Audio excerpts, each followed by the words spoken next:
کلام امام الزمان علیہ الصلاۃ والسلام۔ خدا تعالیٰ نے قرآن شریف میں تقوی کو لباس کے نام سے موسوم کیا ہے۔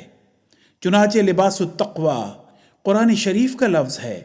یہ اس بات کی طرف اشارہ ہے کہ روحانی خوبصورتی اور روحانی زینت تقوی سے ہی پیدا ہوتی ہے، اور تقوی یہ ہے کہ انسان خدا کی تمام امانتوں اور ایمانی عہد اور ایسا ہی مخلوق کی تمام امانتوں اور عہد کی حد الوسع رعایت رکھے، یعنی اس کے دقیق در دقیق پہلوؤں پر تا بمقدور کاربند ہو جائے۔ حوالہ ضمیمہ براہین احمدیہ۔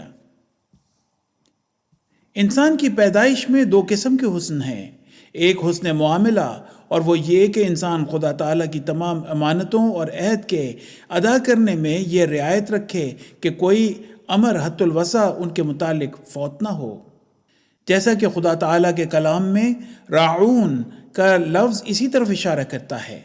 ایسے ہی لازم ہے کہ انسان مخلوق کی امانتوں اور عہد کی نسبت بھی یہی لحاظ رکھے، یعنی حقوق اللہ اور حقوق عباد نے تقوی سے کام لے۔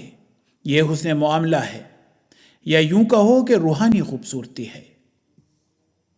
مومن وہ ہیں جو اپنی امانتوں اور عہدوں کی رعایت رکھتے ہیں، یعنی ادائے امانت اور ایفاء عہد کے بارے میں کوئی دقیقہ تقوی اور احتیاط کا باقی نہیں چھوڑتے۔